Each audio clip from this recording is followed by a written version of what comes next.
It's my pleasure to welcome you to the first keynote of this Saturday morning. My name is Matthias Dublin. I'm the chair of DSET, the international network that promotes diversity, equality, and social justice in early childhood. And we're very happy to be partners of this international and the anniversary ISSA conference. And we're proud to sponsor the keynote speaker of this morning, Professor Kathleen Lynch, who I'm going to introduce in a minute. But before I do that, I would like to invite you on your way out to visit our DSET stand in the hall, talk to our members, get some of the materials, take them home, visit our website. You may have found on your seat, and if you haven't, check the spare seats. A date. Come on. There it is. An announcement. A date for your diary. In June 2015, DSET is going to host an international conference on diversity and equality in early childhood in collaboration with Newman University in Birmingham. You're all invited. Please join us for the conference in Birmingham. Kathleen Lynch, as some of you may know, is Professor of Equality Studies at the University College Dublin, and she's head of the University College Dublin School of Social Justice. Her major areas of equality research has been in education, but she's been also working on egalitarian theories and practice with her colleagues and the team in equality studies.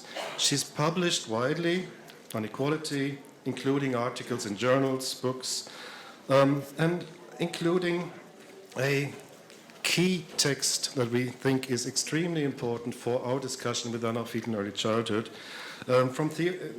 Equality from Theory to Action, it's called, which offers a perspective on how to frame the discussion about equality. How can we understand what equality is about? What are the dimensions? And how could we, as early childhood professionals, as an early childhood field, relate to that? Professor Lynch was an advisor to the European Commission, to the European Network of Experts in Social Sciences and Education and Training. She has written widely. Her most recent book is called New Managerialism in Education, Commercialization, Carelessness and Gender, which is published in 2012 by Paul Garrett Macmillan. She is a genuine academic and activist, which are two parts that I think come together extremely well at a conference like this. She's guided by the belief that the purpose of scholarship and research is not just to understand the world, but to change it for the good of all humanity. So she's been involved in setting up the University College Dublin Equality Studies Centre from 1990, the School of Social Justice in 2005. But she also has been involved in many, many social justice campaigns, and she works closely with grassroots groups on actions for change. She's worked with homeless people. She's lived in children's homes. I'm told she was even a chambermaid in Copenhagen. We're not sure we're going to hear more about that. And I'm most proud to announce that Kathleen, before she started her academic career, got kicked out of her first job at 19 for organizing workers in a fish factory. Kathleen, over to you.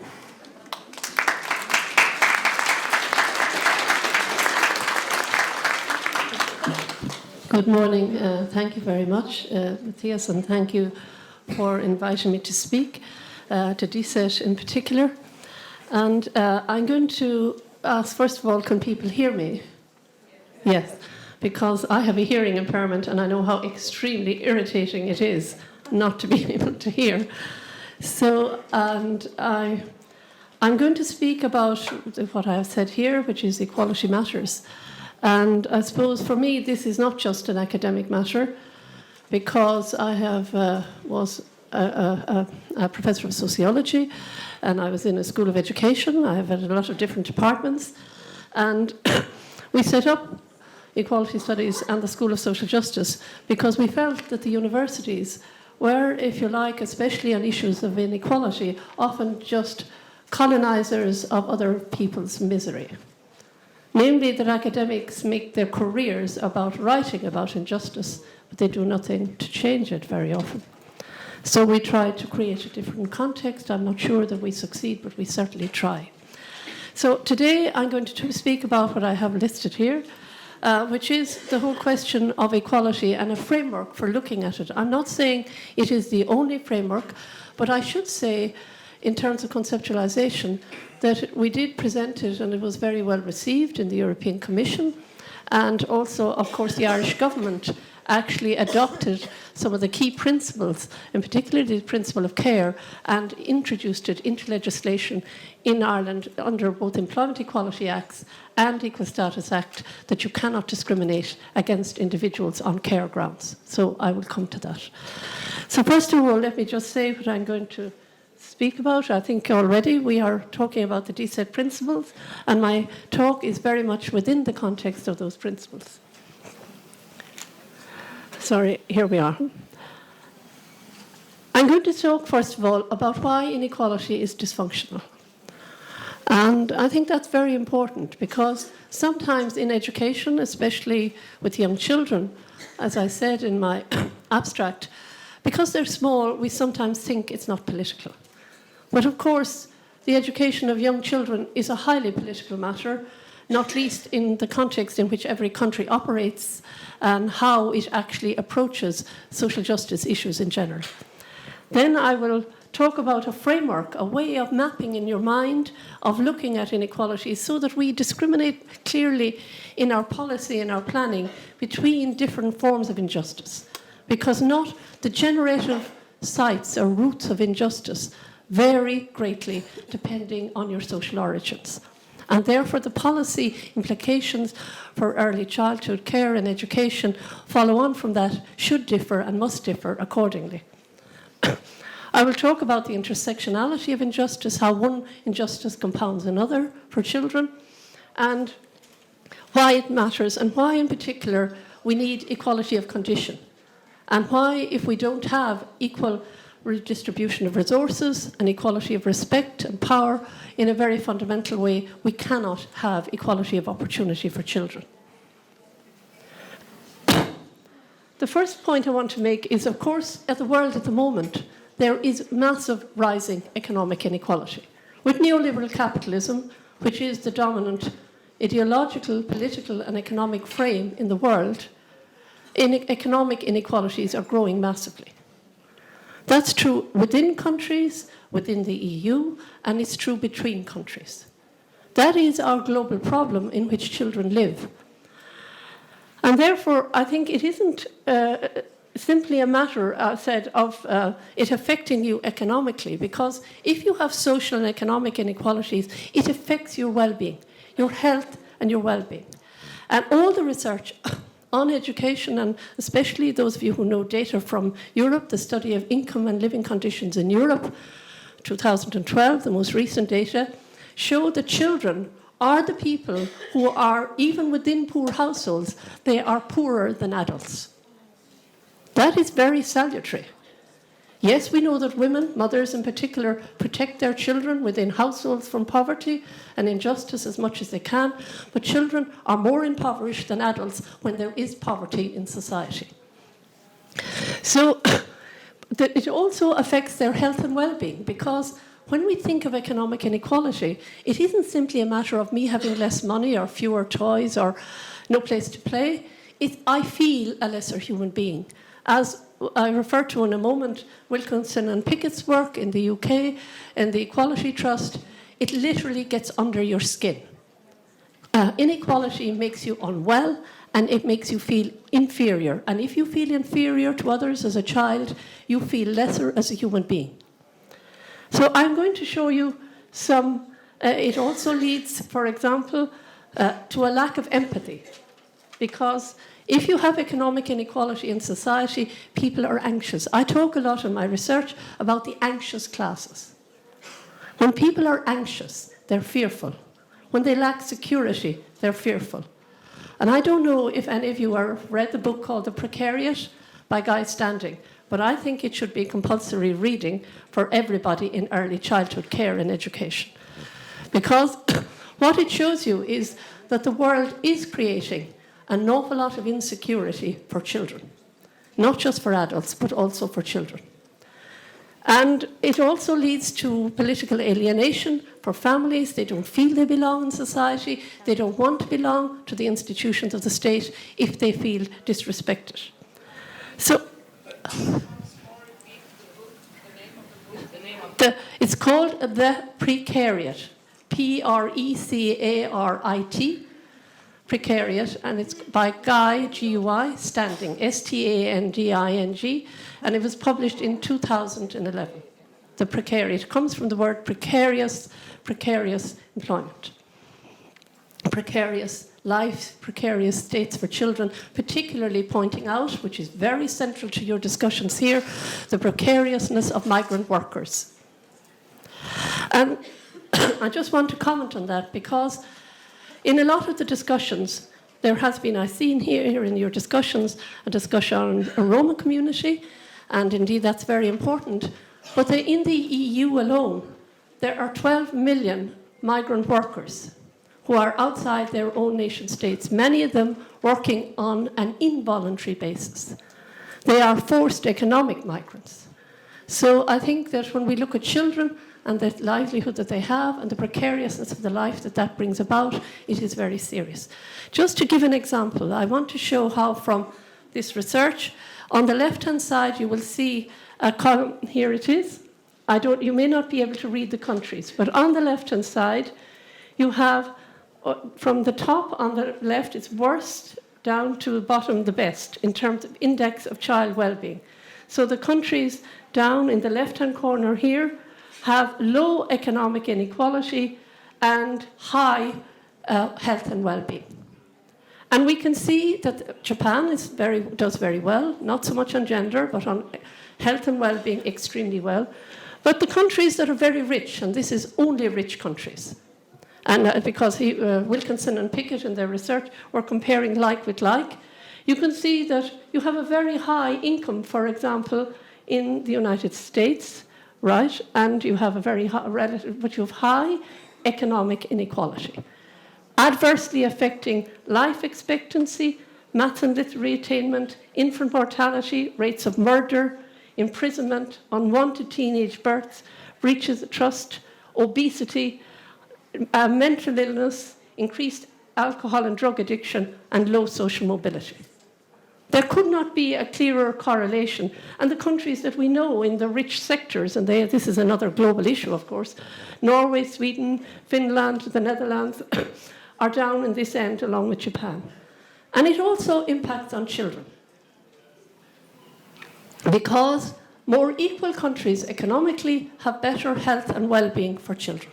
It is quite straightforward. Again, you have equally rich countries, for example, like Norway, who has very rich countries, or Finland or Sweden, the Netherlands, but they have very high well-being for children. Very wealthy countries, like the United States, does not have very high well-being. So, and indeed the UK is falling into that category as it moves towards the neoliberal regime of the United States. And indeed I see my own country, Ireland, sadly moving towards that direction.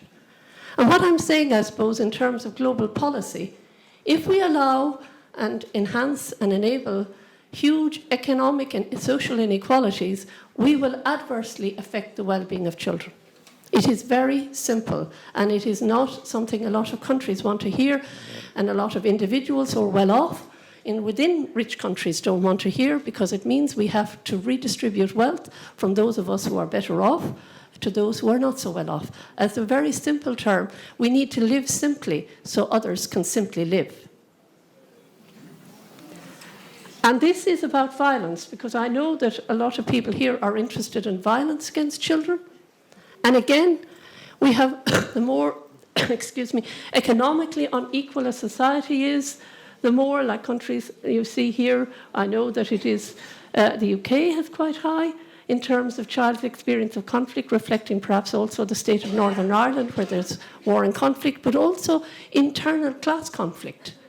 The United States, Portugal, again, the countries, Finland and Sweden, down here, low income inequality and very low inexperience of conflict, which includes fighting, bullying, and finding peers not kind and helpful.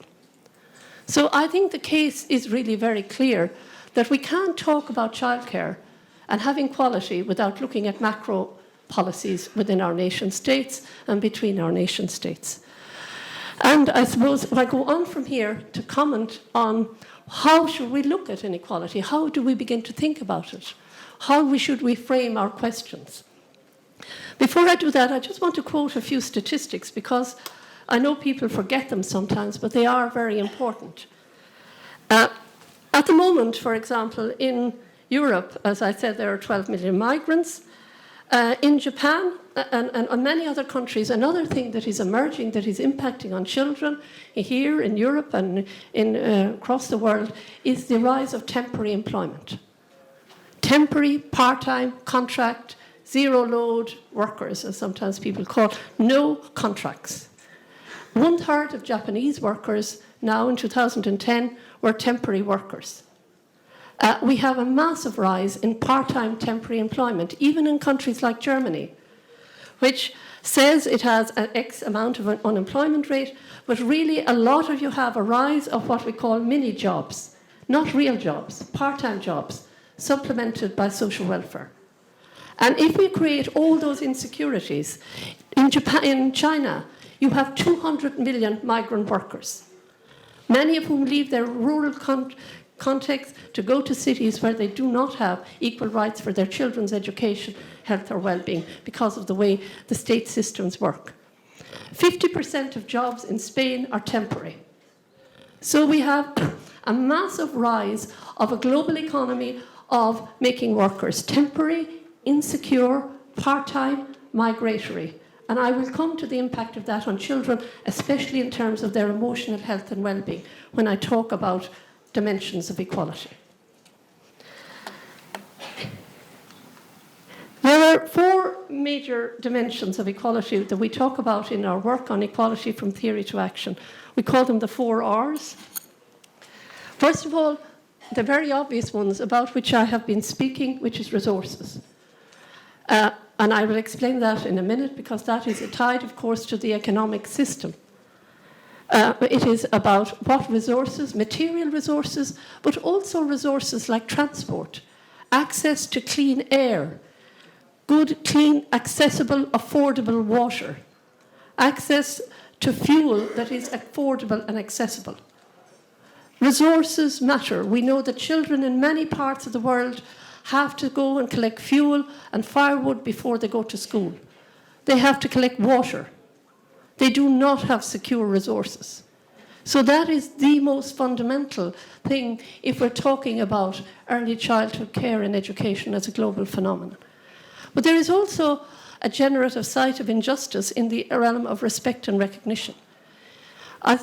There are many groups for whom the primary or the generative source of their injustice is the lack of recognition of perhaps their culture or perhaps their language. Take the sign language. I note at the conference, for example, there are no signers and there is no mention of sign language that I have heard.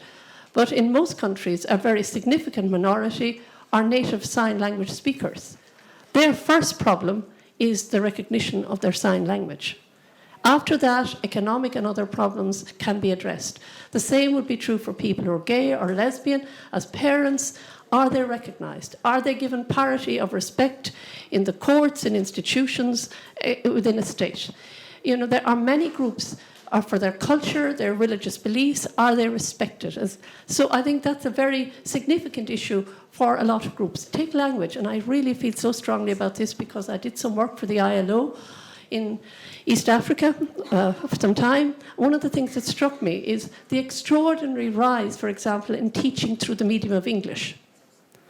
We know from research and education, which I've spent my life doing, that if a child is not taught through the medium of their first language, they are significantly disadvantaged, right from the word go.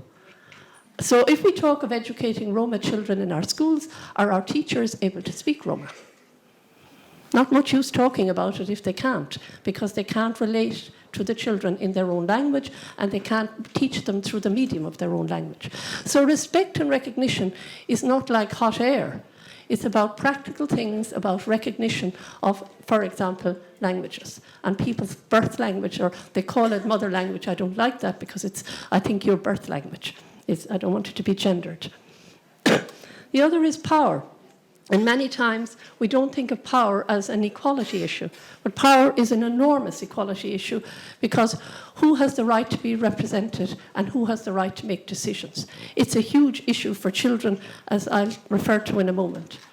And of course, there is also relational justice. We are not just cerebral beings.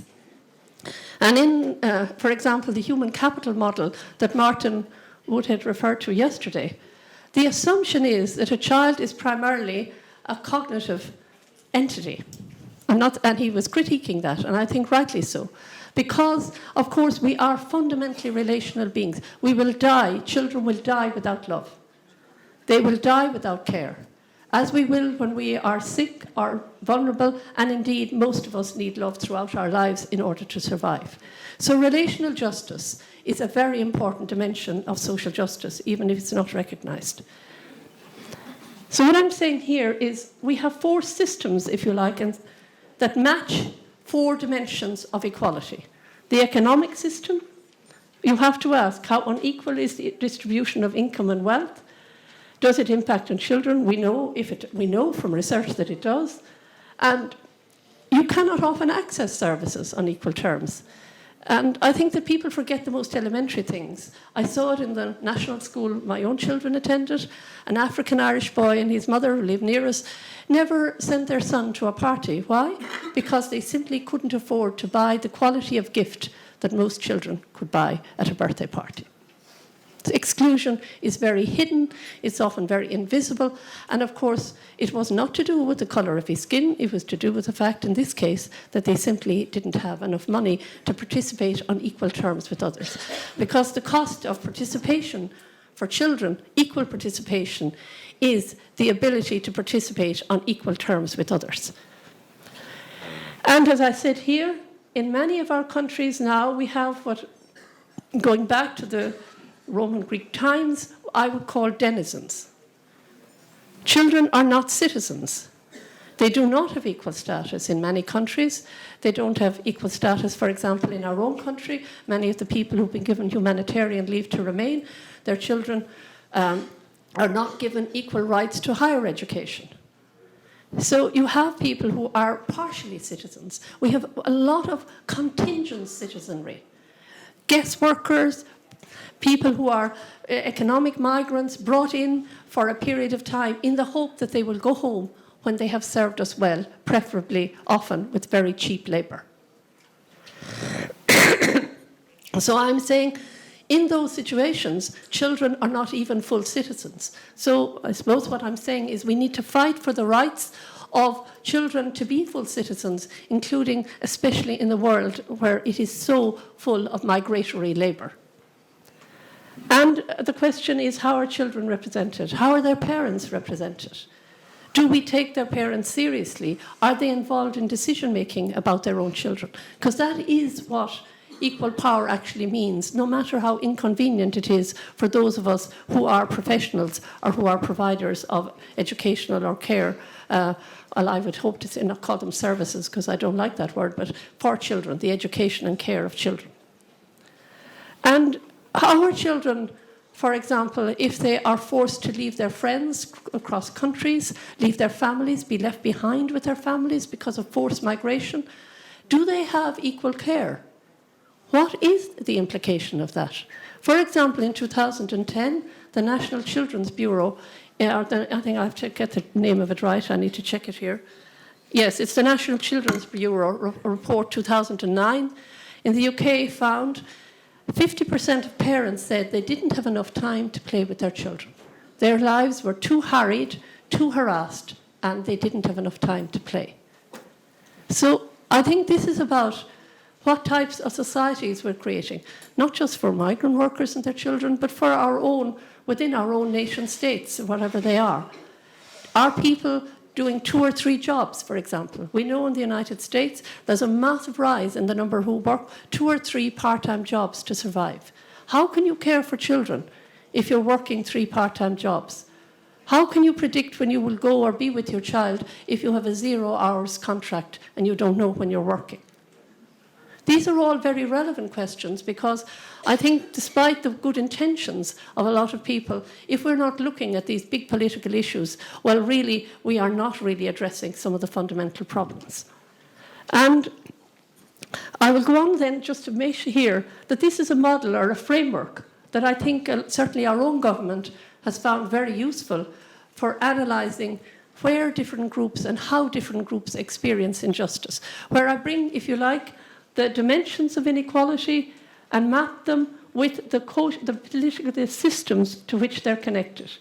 Very obviously, in the redistribution, the economic system affects people who have lowest income in society. And of course, people often with lowest income are also people who may be ethnic minorities, they may be people who are migrant or whatever. So of course, all these systems overlap.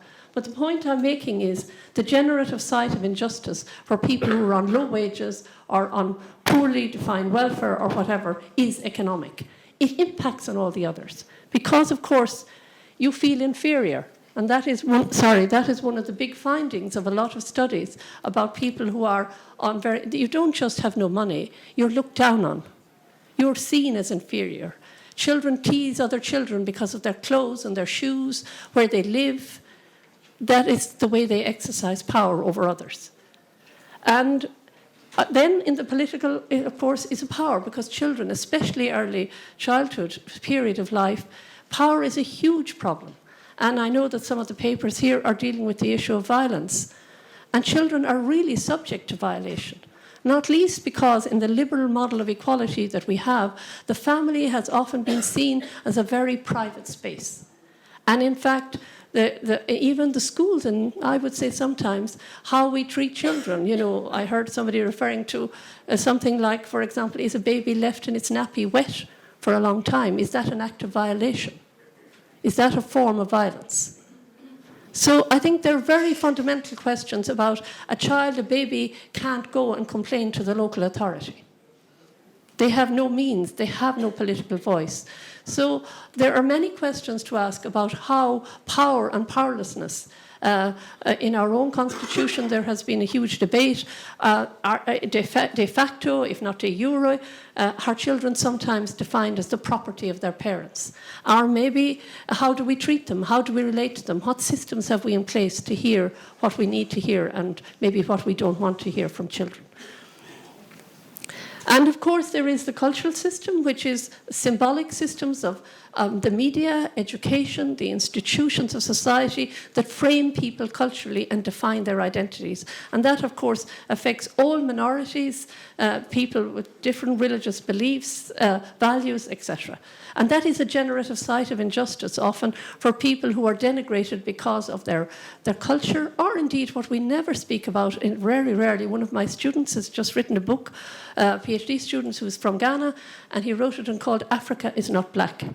And I think it's a book, again, when it's published, if you get it, that it would be worth reading. Because he points out about the Judeo-Christian tradition actually has demonized people who are black. Every concept of evil is in the Bible and in the Old Testament is associated with the color black. How can we ever get over the fact that there is a deep racism in much of our thinking? Not intentional, I am not saying it is, but it is there in our subconscious. And much of that impacts on how we relate to children, who we take seriously and who we don't take seriously. And finally, of course, there is the system of care and love. Who is enabled to provide care and love? Take, for example, at the moment, and I'm somewhat surprised and interested that what is happening in early childhood care. It is no accident of history that the major move to promote early childhood education is important, but it is not unrelated to the phenomenon that global capital wants women in paid employment, preferably there as a major pool of labour. And we would love, I think, many people to have more extended parental leave. Father's leave, mother's leave, give people time to be with their children. And we have a lot of questions to ask. Why this whole emphasis on this sector, just making it into a commodity? Because that is what is happening. If the state in many countries, including this part of Europe, has withdrawn its resources from public, good quality childcare in many cases. In some countries like ours, we never really had it, or we had bits of it. But the question then is, who's going to provide that care? Is it a market commodity? Because there's no doubt, if you privatise, and I don't mean privatised, commercialised, for profit care for children, it is a global industry. And I really think, if I'm very familiar, I'm involved in a big project on research on palliative care, the care of the dying. And therefore I'm very familiar with the literature on the care of elderly people. And it shows very clearly that, yes, there are many problems with public care and accountability for people who are elderly and at that stage of life. But it also shows very clearly that the commercialisation of care is really detrimental to the care of very old, vulnerable people. So I ask the question, what is happening in the commercialisation of early childhood care and education? Because I think it is, if a child becomes the determinant of the share price index of a multinational, I do not see how their care and education can be the primary concern of the care workers and educators. So I don't want to repeat myself here, and I'm just conscious of the time now. So I will, if you may, just skip this for a minute, because I've said it already in what I've been talking, that these various sites of injustice affect different children in different ways, and therefore we need to look at children very differently depending on who they are. And of course, that all of the inequalities interface with one another. I mention here because, again, I haven't heard a gender discussion. Who does early childhood care and education? It's women. It's low-wage work, low-status work, whether you do it unpaid at home or whether you do it in the economy. And we need to talk about the gendered nature of early childhood care and education and its status in education generally. And so I'm saying here, I want to talk about how we look at equality, but just to finish. A lot of the time, there is no debate about what concept or where we're coming from intellectually, but there is no view from nowhere. The idea that you are totally objective, that somebody is, oh, they're left-wing or they're feminist, but I'm not anything, I'm just neutral, I'm in the middle. That is an intellectual illusion par excellence. There is no view from nowhere. Everybody holds a view. And what I'm saying here is the dominant view we had in the Western world of equality was the middle line, the liberal view. I will regretfully say that I think we are moving backwards to basic equality rather than advancing towards equality of condition. If you take here, all human beings have equal moral worth, very important principle. But basically, it's about prohibiting inhuman and degrading treatment. I absolutely think very vital, very important. And there are different views of liberalism, but most of them focus on individual rights, especially equal formal rights. So people will say to you, well, children have an equal right to go to primary education or an equal formal right. Yes, they do. They're not inhibited. But when they get there, can they participate as equals? Will we ensure the same quality of experience that they have is equal to, and sometimes maybe better if necessary, than that of others? So that's a very big question. And I would argue that ultimately, I would be dead and buried many times over if we ever get to this, but I do think we need to think of equality of condition. That all children have equal prospects for the good life. That in the distribution of wealth, power, respect and recognition are all fundamental to that. And let me just look here at the implications of what I'm saying. If you take resources, and this is why I think we're moving backwards, liberal egalitarian view in the welfare state, for much of it in the post-war era in this part of the world, and I'm very conscious there's a lot of war going on all the time, and children are not protected from war, which is so serious around the world. But it was an anti-poverty focus. It was about maximising the prospects of the worse off, making sure that people didn't fall below a certain level. But hierarchies of wealth and income have been accepted. I don't know, another book I suggest you read in your spare time, because it'll take you a long time to read it. But it is really clearly written, just published by Harvard University Press by the French economist Thomas Piketty, Piketty, called Capital in the 21st Century. I'm sure some of you have heard of it. But I strongly recommend it, Capital in the 21st Century by Thomas Piketty, Piketty. It's in French or English. And the reason I recommend it is because it shows something that is very telling related to the point I'm making about basic equality. Most wealth and inequality in the world that affects our children is inherited wealth. Wealth in the world is increasingly inherited by a small number of families who hold, in many cases, wealth that is far in excess the GNP or GDP of several nation-states combined. And so what is happening is, for example, for childcare, as I see it, we are moving back to charity. Charity is going to be the way that will fund your organisation. But charity is, instead of the state having responsibility, it is absolving itself of responsibility and telling you you can go to philanthropy. Nothing wrong with philanthropy. It's great that people who are very wealthy decide that they will support organisations such as yours that are here, many of them. But it is extremely dangerous politically in the long term. Because, of course, there is no security of the future. There is no accountability democratically for charitable organisations. There is no guarantee that the services will be continued into the future. And there is no way in which you can vindicate your rights against a voluntary organisation. There are many, many problems with it I've written in another context. But that is how we're going. Instead of saying we must, as a democratic societies, demand that our states fund early childhood care and education, we are trying to bid one against the other to get a bit of funding to keep our childcare services open. And that is a reversal, as far as I'm concerned, even from the liberal model. But here we have respect and recognition. Yes, we have still universal citizenship and many of the various conventions, etc., on the rights of the child. But in many states, we really are only at the tolerance of differences. We don't celebrate differences. But I think we need to go, like I think we need greater economic equality, we also need to have critical interculturalism. There are many positive things in a lot of cultures, but there are pretty awful things as well in a lot of cultures. For example, I will take my own, where we had children were hit in school.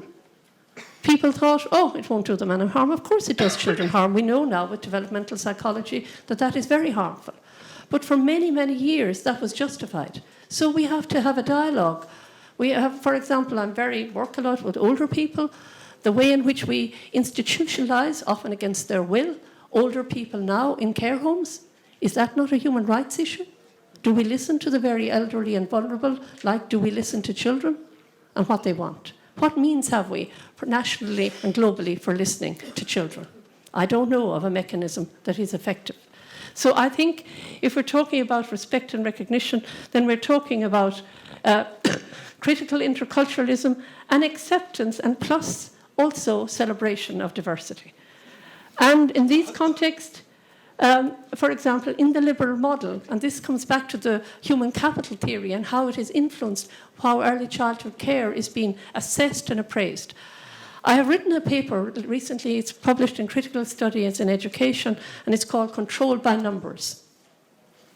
Control by numbers is actually what's happening. We think we can measure everything. But much of the quality of life that a child has, we can't simply measure it, because a lot of it is affective, it's about feelings, it's about relationships, which aren't caught in a graph or in a table or in a number. So I'm saying we need to think about how the emotional needs of children, their needs for intimacy, security, long-term security, and how we are actually addressing those, not just in where we educate children or look after them, but how they are enabled to develop those outside of those care places. And of course, how we actually recognise the democratic wishes and needs of children. So I'm just finished here. What I've tried to do is to say economic inequality is at the root of a lot of evil. I'm sorry, but that is true. And those of us who are in the better off parts of the world, I do think we have to learn to live more simply, as I said, so others can simply live. But also within nation states, we have to pay taxes. And so if we want to redistribute wealth, including our corporations in Ireland, I might add while I'm here, if we are to have a country and a world in which children have a meaningful and positive life.